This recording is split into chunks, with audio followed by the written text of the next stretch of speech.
Hello everyone, welcome to my channel মিষ্টি ব্লগে তোমাদের সবাইকে স্বাগত। তো আজকে চলে এলাম নতুন ব্লগ নিয়ে। সকাল সকাল চলে এসেছি আমাদের চুঁচুড়া স্টেশনে। তো একটা জায়গায় যাব, অবভিয়াসলি ঘুরতেই। তো কোথায় যাবো সেটা তোমরা কিছুক্ষণ পরে দেখতে পাবে। তো এখন স্টেশনে ট্রেনের জন্য অপেক্ষা করছি। ট্রেনে করে হাওড়া নামবো, তারপর সেখান থেকে বাসে করে যাব। তো চলো যাওয়া যাক। তো তোমরা নিশ্চয়ই বুঝতেই পারছো যে কোথায় যাচ্ছি। এটা কিসের গেট সবাই জানো, এটা হচ্ছে দীঘার গেট। তো হ্যাঁ, দীঘাতেই যাচ্ছি, বাসে করে দীঘাতে যাচ্ছি। তো এই গেটটা এতটাই ফেমাস, সবাই দেখেছে, ভিডিও করে, ফটো তোলে। তাই ভাবলাম বাসে করে যাচ্ছি যখন আমিও ফটো তুলি। খুব সুন্দর লাগছে দেখো দীঘার গেটটা দেখতে। তো তারপর তো চলে এসেছিলাম হোটেলে। তো আমরা দোতলায় ছিলাম, এটা হোটেলে দোতলার বাইরেটা। তো আমরা যেই রুমটায় ছিলাম, চলো তোমাদের সেই রুমটা দেখাই, রুমটা কেমন। এসি রুম নিয়েছিলাম। তো চলো প্রথমে তোমাদের রুমের বাথরুমটা দেখাই। তো এই যে এটা হলো রুমের বাথরুম। সব কিছু আছে, মিরার আছে, বেসিন আছে, তারপরে তোমার এখানে শাওয়ার আছে, কল আছে, সব কিছুই, কোমোড আর সব কিছুই আছে। বাথরুমটা অনেকটাই বড়, ভালো একদিকে। যাই হোক, এবার চলো রুমটা দেখাই। তো এই যে দেখো রুমটা, মিরার আছে, ড্রয়ার আছে, টিভি আছে। তো তারপরে ছোটো একটা আলমারির মতো আছে, তোমরা জিনিসপত্র রাখতে পারবে তোমাদের। আর যে খাটটা রয়েছে, খাটে তোমরা তিনজন এনাফ, তিনজন পুরো শুতে পারবে অনায়াসে। তারপর এসি আছে, পাখা আছে। আমি এসি রুম নিয়েছিলাম, যা গরম। একটা বড় তো সোফা আছে। তারপরে একটা ব্যালকনি আছে, ছোট ব্যালকনি। তো চলো দেখাই। ব্যালকনিটা খুবই ছোট, জামা কাপড় শুকুর দেওয়ার ক্ষেত্রে ঠিক আছে। এই যে ছোট্ট ব্যালকনি, এটা হচ্ছে রুমের ব্যালকনি। তো চলো তো রেডি হব। রেডি হয়ে গেছি, রেডি হয়ে এবার যাব হচ্ছে দীঘা জগন্নাথ মন্দিরে।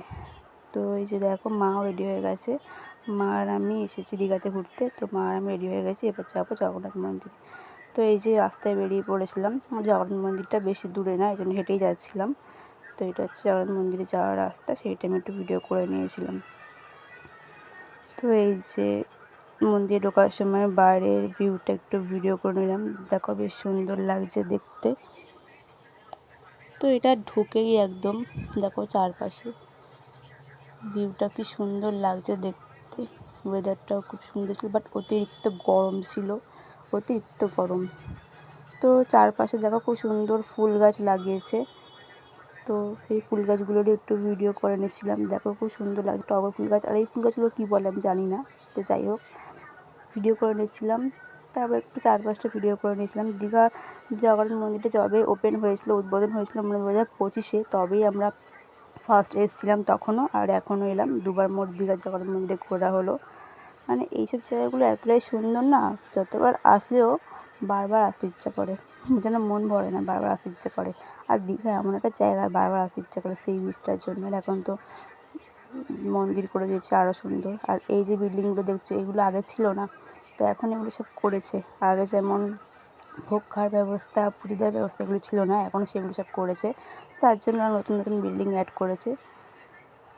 তো এই যে দেখো, তারপরে এই মন্দিরে তো ঢুকবো, মন্দিরে ঢুকে আরও কিছুটা গিয়ে তারপরে জগন্নাথ আমাদের মেন মহাপ্রভুর দর্শন। তো ভেতরে ভিডিও করতে দেয় না, তো তাই জন্য ভেতরে ভিডিও করা হয়নি।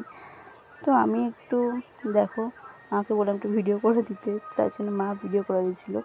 তারপরে এই জায়গাটা আগেরবার লক্ষ্য করিনি, এবার লক্ষ্য করলাম এই জায়গাটা না সবাই 1 টাকা 2 টাকা কয়েন আটকাচ্ছিল, যার যা মনস্কামনা সেই মনস্কামনা পে করে আটকাচ্ছিল। তো সেইটা আগেরবার দেখতে পাইনি, এবার দেখলাম, তো মাও আটকাচ্ছিল। তো আমি একটু ভিডিও করলাম। তো তারপর এটা হচ্ছে দীঘার পদ্মপুকুর। এই পদ্মপুকুরে কিন্তু মহাপ্রভুকে নিয়ে ওরা নৌকো করে বেরোয়, ঘোরায়। এই যে দেখো দীঘার মন্দিরটা একটু সন্ধে সন্ধে হয়ে এসছে, তাই জন্য লাইট জ্বেলেছিল। কি সুন্দর দেখতে লাগে, সন্ধেবেলা তো অপূর্ব সুন্দর দেখতে লাগে দীঘার মন্দিরটা দেখতে, সুন্দর দেখতে লাগে। তো এই যে তারপর মা ভিডিও করছিল, আমিও পাশে ছিলাম। এত অত্যাধিক গরম লাগছিল কি বলবো। এই যে দেখো মন্দিরটা খুব সুন্দর করেছে মন্দিরটা, আর মন্দিরটা অনেকটা জায়গা নিয়ে আছে। তোমরা চারিপাশে ঘোরার অনেক জায়গা আছে, অনেকটা ঘুরতে পারবে তোমরা, অনেকটা বড়, অনেকটা। কি সুন্দর দেখতে লাগছে দেখো, আস্তে আস্তে সন্ধে হয়ে আসছিল, তখনকারই ভিউ এটা। তো চলো, ঘোরা তো হয়ে গেছে আমাদের মন্দির, তো এবার আমরা সি বিচের দিকে রওনা দেবো। তো মন্দির থেকে যাচ্ছিলাম, তো বেরোনোর সময় ভাবলাম একবার ভিডিও করা যাক, তো তার জন্যই এই যে দেখো বেরোনোর সময় লাস্ট ভিডিও। মন্দিরটাকে সুন্দর লাগছে, চারপাশে দেখো সুন্দর আলো জ্বেলে দিয়েছে, সুন্দর লাগছে। তো চলো এবার বেরোনো যাক। তো বেরিয়ে এবার সি বিচের কাছে একটা জায়গায় এসে একটু চা খেয়ে নিয়েছিলাম। চাটা অতিরিক্ত গরম ছিল, আর এমনিতেও বিশাল অতিরিক্ত গরম। তারপরে সি বিচের ধারে যাব। সি বিচের ধারে যাওয়ার আগে এই দোকানগুলো তো আছে, তো তোমরা অবশ্যই জানো, তোমরা দীঘাতে সবাই গেছো। চারপাশে তো অনেক দোকান আছে, প্রচুর দোকান। তো সব দোকান তো আর ব্লগ করা, ভিডিওতে দেখানো সম্ভব নয়, অনেক দোকান আছে, সব দোকান ভিডিও করা সম্ভব নয়। আর যেটুকু সম্ভব হয়েছে সেটুকু ভিডিও করার চেষ্টা করেছি, ছোটো করে করার চেষ্টা করেছি, বাট বড় হয়ে গেছে, তো সব দোকান আর নেওয়া পসিবল হয়নি। যেগুলো পেরেছি, যেগুলো চাই সেগুলো নিয়েছি। তো চারপাশে তো অনেক কিছুই দোকান আছে, সব কিছু খাবার, কেনাকাটা জিনিস, নানা রকম দেখো কি সুন্দর সুন্দর টুপি রয়েছে এখানে, ছোটো বড় সবাইকারই টুপি রয়েছে, সবাই তোমরা পরতে পারবে। অনেক কিছু সুন্দর সুন্দর সব দোকান, এত সুন্দর দেখতে লাগে দোকানগুলো, খুব সুন্দর লাগে। এই যে এখানে সব নেকলেস, সব কিছু, তোমার ড্রেস, সব কিছু তোমরা পেয়ে যাবে, সব কিছু দোকানই আছে।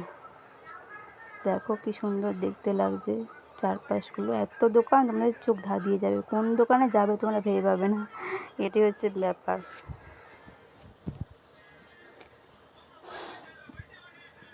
তো এবার হচ্ছে যেই জায়গাটা আসবো সেটা হচ্ছে মাছের জায়গা।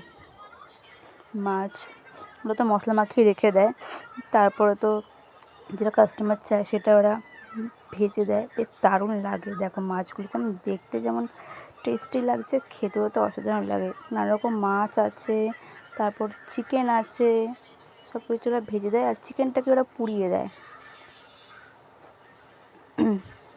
চিকেনটাকে মতো পুড়িয়ে দেয়, আর মাছগুলো ওরা তেলে ভেজে দেয়। তো দেখো এত কালারিং কালারিং সব সি ফুড, দেখে দারুণ লাগছে, আর খেতে তো আর অসাধারণ লাগে যখন দেয়। এই যে দেখো দারুণ লাগছে পুরো দেখতে, কালারিং কালারিং সব সি ফুড, মশলা মাখিয়ে সব রাখে ওরা, চোখ ধাঁধিয়ে যাবে এমন সব, মানে এমনভাবে সব রাখে। তো এক কথায় খুব সুন্দর। তো এবার সি বিচে কাছাকাছি চলেই এসেছিলাম, এটা সি বিচের কাছাকাছি ভিডিও। পাশে আইসক্রিমের গাড়ি, আরও সব আদার্স টুকটাক জিনিস নিয়ে সব বসছে। সি বিচের কাছে আমরা চলেই এসেছি। তো প্রথমে সি বিচের কাছে এসে মাছ নিয়ে নিলাম, এটা হচ্ছে চিতল মাছ, এই মাছটা নিয়ে নিয়েছিলাম দুটো, মা একটা আমার একটা। তো তারপরে এই যে দেখো সমুদ্রের ধারে বসছিলাম, সি বিচের ধারে বসে সন্ধেবেলার ভিউটা দেখো, সমুদ্রের কি সুন্দর ঢেউগুলো লাগছে দেখতে, অসাধারণ। সব বসে আছে নিচে দেখো পাথরে, আমরা উপরে বসছিলাম, উপরে যে জায়গা আছে বসার ওখানে বসছিলাম, দেখো কি সুন্দর দেখতে লাগছে। তারপরে তো যাওয়ার আগে দুটো আইসক্রিম কিনে নিয়েছিলাম, মা একটা আমার একটা আইসক্রিম খেয়ে নিয়েছিলাম। তারপর বেরোনোর আগে এই যে দেখছো গাড়িগুলো, এগুলো হচ্ছে বাচ্চাদের গাড়ি, খুব সুন্দর লাগে দেখতে, বাচ্চারা বসে থাকে আর রিমোট দিয়ে, মানে যারা এটা মানে ইয়ে করছে, বিক্রি করছে, তারা রিমোট দিয়ে কন্ট্রোল করে। তো তারপর তো ঘোরা তো হয়ে গেছে, এবার তো হোটেলের দিকে রওনা দিয়েছিলাম। তো সবাইকে রিকোয়েস্ট করলে তোমরা ফুল ভিডিওটা দেখো, ভালো লাগলে অবশ্যই একটা লাইক কমেন্ট করে দিও। হোটেলেতে চলে এসেছি, আবার দেখা হবে অন্য কোনো একটা নতুন ব্লগে। সবাইকে টাটা।